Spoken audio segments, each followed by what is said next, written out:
बिस्मिल्लाहिर्रहमानिर्रहीम। अस्सलाम वालेकुम। मुंतखब तहरीरों के सिलसिले में सादत हसन मंटो की तहरीर पेश खिदमत है मिर्ज़ा नौशाद और चौधरी। मिर्ज़ा गालिब अपने दोस्त हातिम अली महर के नाम खत में लिखते हैं, मुगल बच्चे भी अजीब होते हैं कि जिस पर मरते हैं उसको मार कर रखते हैं। मैंने भी अपनी जवानी में सितम पेशा डोमनी को मार कर रखा था। सन 1264 हिजरी में मिर्ज़ा गालिब चौसर की बदौलत कैद में हुए। इस कैद के बारे में एक फारसी खत में लिखते हैं, कोतवाल दुश्मन था, मजिस्ट्रेट नावाकिफ, फितना घाट में था और सितारा गर्दिश में। बावजूद कि मजिस्ट्रेट कोतवाल का हाकिम था, मेरे मामले में कोतवाल का मातहत बन गया और मेरी कैद का हुक्म सुना दिया। अफसाना निगार के लिए ये चंद इशारे मिर्ज़ा गालिब की रूहानी जिंदगी का नक्शा तैयार करने में काफी मदद दे सकते हैं। रूमान की पुरानी मुसल्लस तो सुतम पेशा डोमनी और कोतवाल दुश्मन था कि मुख्तसर अल्फाज में मुकम्मल कर दिए हैं। सितम पेशा डोमनी से मिर्ज़ा गालिब की मुलाकात कैसे हुई, आइए हम तस्वुर की मदद से इसकी तस्वीर बनाते हैं। सुबह का वक्त है, मुर्ग अज़ाने दे रहे हैं। मिर्ज़ा नौशा हवादान में बैठा है जिसे 4 कुहार लिए जा रहे हैं। मिर्ज़ा नौशा के बैठने से पता चलता है कि सख्त उदास है। उदासी की वजह यह है कि उसने मुशायरे में अपनी बेहतरीन गज़ल सुनाई, मगर हाज़रीन ने दाद न दी।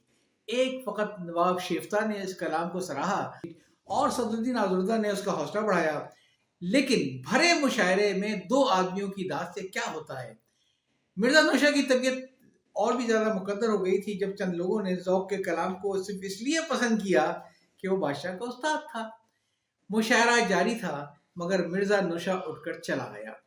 वो सख्त ज़्यादा कोफ बर्दाश्त नहीं कर सकता था। मुशायरे से बाहर निकलकर वो हवादार में बैठा। कुम्हारों ने पूछा, हुजूर क्या घर चलेंगे? मिर्ज़ा नौशा ने कहा, नहीं, अभी हम कुछ देर सैर करेंगे। बाजारों से लेके चलो जो सुनसान पड़े हों। कुम्हार बहुत देर तक मिर्ज़ा नौशा को उठाए फिरते रहे।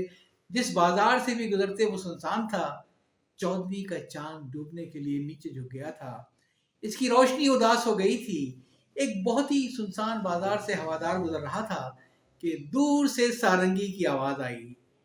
भेरवी के सुर थे। थोड़ी देर बाद किसी औरत के गाने की थकी हुई आवाज सुनाई दी। मिर्जा नौशा चौंक पड़ा। उसकी गजल का एक मतला भेरवी के सुरों पर तैर रहा था। नुक्तची है गमे दिल, इसको सुनाए न बने, क्या बने बात जहां बात बनाए न बने।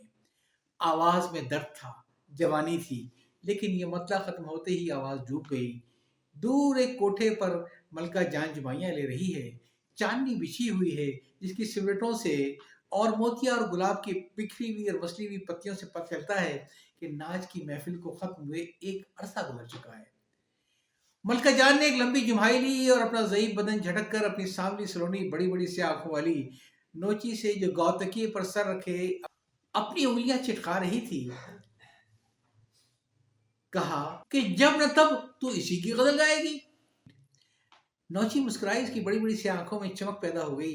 एक सर्द आह भरकर उसने कहा, देखना तकरीर की लज्जत कि जो उसने कहा, मैंने यही जाना गोया ये भी मेरे दिल में है। मलका जान ने पहले से भी ज्यादा उसकी जुमाई ली और कहा, भाई अब सो भी चुको, बहुत रात देखी, जुम्मेदार है शबखान की। रिपीट। शोख चश्म नौजी ने उंगलियों में उंगलियां डालकर और बाजू को ऊपर ले आकर एक जुमाई लेते हुए कहा, बस अब आते ही होंगे। मैंने तुमसे कहा था कि मिर्जा गालिब के आगे से जो ही शमा हटे वो उनकी गजल की नकल लेकर चले आए। मलका जान ने बुरा सा मुंह बनाया। इस निगोड़े मिर्जा गालिब के लिए तू अपनी नींदें हराम कर देगी? नौची मुस्कुराई। सामने फदमिया सिंगारी पर ठूड़ी लगाए ऊँग रहा था। नौची ने तंबूरा उठाया और उसके तार होले होले से छेड़ना शुरू किए। फिर उसके हलक से खुद ब खुद सुर आग बनकर निकलने लगे। नुक्ताची है गमे दिल, उसको सुनाए न बने, क्या बने बात जहां बात बनाए न बने।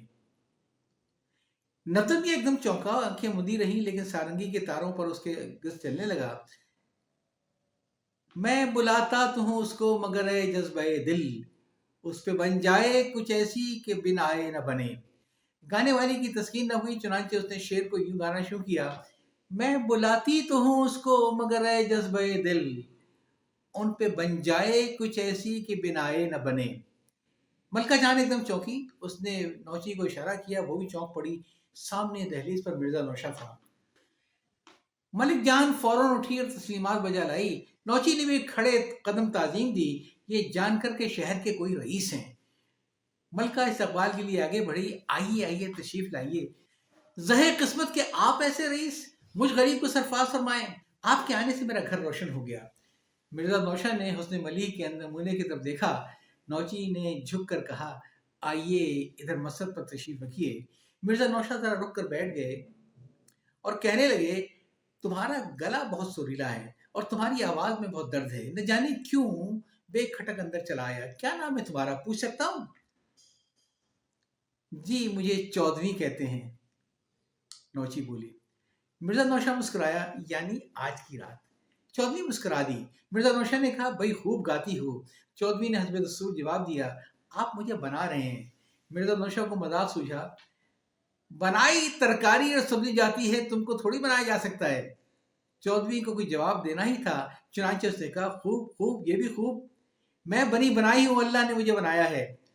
मिर्जा नौशा ने उसी लहजे में कहा, अल्लाह ने सभी को बनाया है, पर तुम बनी अभी नहीं बनी हो। चौधरी के सामने सुरने होठों पर मुस्कुराहट फैल गई। उसके चमकीले दांत मोतियों की तरह चमके। मिर्जा नौशा ने फरमाइश की, जिला जुगत की छोड़ो, जरा फिर वही गजल गाओ। न मालूम किसी गजल है, नुक्ताची है गमे दिल। हाँ, जरा शुरू करो। चौधरी को फरमाइश का यह अंदाज पसंद नहीं आया। चुनांचे उसने जरा तनक कर कहा, ये गजल मिर्जा गालिब की है और गालिब को समझना कोई सहल नहीं है। मिर्जा नौशा ने पूछा, क्यों? समझे तो कोई पुख्तकार समझे, आप ऐसे नौजवान क्या समझेंगे? मिर्जा नौशा मुस्कुराया और भाव बताकर गाओ तो कुछ भाव। Repeat repeat. मिर्जा नौशा मुस्कुराया, भाव बताकर गाओ तो कुछ भाव से अंगों से शायद समझ लूं। अब चौधरी को जुगत सूझी। फुल्की सी नाक चढ़ाकर कहा, भाव का भाव महंगा पड़ जाएगा। मिर्जा नौशा एक लम्हे के लिए खामोश हो गया, फिर चौधरी से मुखातिब हुआ, आपको गालिब का कलाम बहुत पसंद है? चौधरी ने मुस्कुराकर जवाब दिया, जी हाँ। मलिक जान, जो अभी तक खामोश बैठी थी, मिर्जा नौशा से मुखातिब हुई, हुजूर कई बार समझा चुकी हूँ कि ज़ौक़ है, मोमिन है, पीर है, शेफ्ता है, सब माने हुए उस्ताद हैं, पर न जाने ऐसे उस अताई शायर गालिब में क्या बात नजर आती है। आप मोमिन की फरमाइश करेंगे और ये गालिबी शुरू कर देगी। मिर्जा नौशा ने मुस्कुराकर चौधरी की तरफ देखा और कहा, ऐसी कोई खास बात होगी? चौधरी संजीदा हो गई। ये तो वही समझे जिसे लगी हो। मिर्जा नौशा ने दिलचस्पी लेते हुए कहा, क्या मैं सुन सकता हूं कि आपके दिल की लगी क्या है? चौधरी ने सर्द आह भरी, न पूछिए कहाँ मैं गरीब डोमनी, कहाँ गालिब, जाने दीजिए इस बात को। कहिए आप किसकी गजल सुनेंगे? मिर्जा नौशा मुस्कुराया, गालिब की। और कहिए तो मैं आपको गालिब के पास ले चलूं? चौधरी का चांद बुर्ज असद में तुलू हो जाएगा। चौधरी इसका मतलब नहीं समझी। मुझ ऐसी को वो क्या पूछेंगे, खाक हो जाएंगे हम उनको खबर होने तक। मुशायरे में मिर्जा नौशा को जो कोफ्त हुई थी, अब वो बिल्कुल दूर हो चुकी थी। उसके सामने सांवले सलोने रंग की मोटी मोटी आंखें वाली एक लड़की बैठी थी, जिसको उसके कलाम से बेहद मोहब्बत थी। ये क्यों और कैसे पैदा हुई, मिर्जा नौशा बहुत देर तक बातें करने के बावजूद न जान सका। आखिर में मिर्जा नौशा ने उससे पूछा, क्या तुमने गालिब को कभी देखा है? नहीं, चौधरी ने जवाब दिया। मिर्जा नौशा ने कहा, मैं उन्हें जानता हूँ, बहुत ही बिगड़े हुए रईस हैं, तुम चाहो तो मैं इन्हें ला सकता हूँ यहाँ। चौधरी का चेहरा तिमतिमा उठा। सच? मिर्जा ने कहा, मैं कोशिश करूंगा। और ये कहकर जेब से कागज के निकाला, कहा, मेरा कलाम सुनोगी? चौधरी ने रस्मी तौर पर कहा, सुनाइए। इरशाद। मिर्जा ने मुस्कुराकर कागज खोला, यूं तो मैं भी शेर कहता हूं, पर तुम्हारे मिर्जा गालिब के कलाम से, लेकिन रिपीट, यूं तो मैं भी शेर कहता हूं, पर तुम्हें तो गालिब के कलाम से मोहब्बत है, मेरा कलाम तुम्हें क्या पसंद आएगा? चौधरी ने फिर रस्मी तौर पर कहा, जी नहीं, क्यों ना पसंद आएगा, आप इरशाद फरमाइए।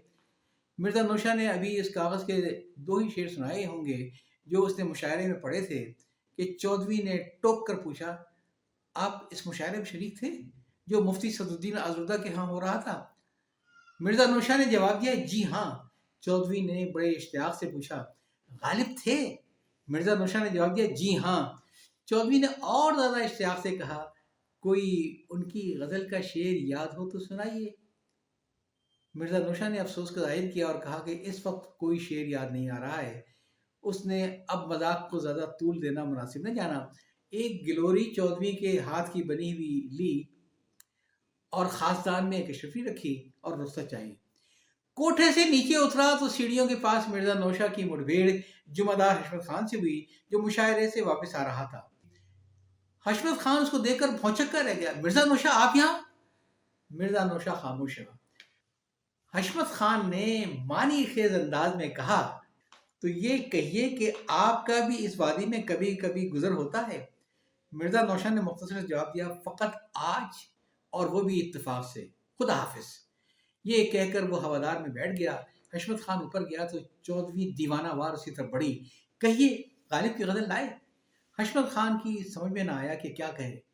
غزل کا کاغذ جیب سے نکالا اور بڑبڑایا لایا ہوں، لو۔ چودھری نے پراشتیاق ہاتھوں سے کاغذ لیا تو حشمت خان نے ذرا لہجے کو سخت کرتے ہوئے کہا پر غالب تو ابھی تمہارے کوٹھے سے اتر کر گئے، یہ ماجرا کیا ہے؟ چودھری چکرا سی گئی۔ غالب میرے کوٹھے پر ابھی ابھی اتر کر گئے؟ آپ مجھے دیوانہ بنا رہے ہو؟ میرا کوٹھا کہاں اور غالب کہاں؟ جمعہ دار نے ایک ایک لفظ چبا چبا کر کہا واقعی سچ کہتا ہوں، وہ غالب تھے جو ابھی تمہارے کوٹھے سے اترے ہیں۔ چودھری اور زیادہ چکرا گئی۔ جھوٹ نہیں چودھری، سچ کہہ رہا ہوں۔ چودھری نے پاگلوں کی طرح حشمت خان کو دیکھنا شروع کیا۔ میری جان کی قسم غالب تھے۔ جھوٹ مجھ کو بنا رہے ہو، اللہ سچ کہو غالب تھے۔ ارے تمہاری ہی جان کی قسم غالب تھے، مرزا اسد اللہ خان غالب، جو مرزا نوشا کے نام سے مشہور ہیں اور جو اسد کی تخلص کرتے ہیں۔ چودھری بھاگی ہوئی کھڑکی کی طرف گئی۔ ہائے میں مر گئی، غالب تھے۔ نیچے جھانک کر دیکھا مگر بازار خالی تھا۔ میرا ستیہ ناش ہو، میں نے ان کی خاطر مدارات بھی نہ کی۔ یہ کہہ کر اس نے غزل کا کاغذ کھول کر دیکھا اور سر پیٹ لیا۔ اللہ یہ خواب ہے یا بیداری؟ سچ ہے کیا؟ تو وہ غالب ہی تھے، تو وہ غالب ہی تھے، 100 میں غالب، 1000 میں غالب تھے۔ جمعہ دار صاحب سچ کہا آپ نے، وہ ضرور غالب تھے۔ ہائے میں نے ان سے کہا کہ آپ غالب کے کلام کو کیا سمجھیں گے، میں مر جاؤں، بھلا وہ دل میں کیا کہتے ہوں گے۔ ہائے کیسی میٹھی میٹھی باتیں کر رہے تھے، اف نہ معلوم میں ان سے کیا کیا کہہ گئی۔ یہ کہتے کہتے اس نے غزل کا کاغذ پر پھیلا لیا اور رونے لگی۔ تحریر آپ سن رہے تھے سعادت سر منٹو کی، مرزا نوشا اور چودھری۔ یا چاہتا ہوں اللہ حافظ۔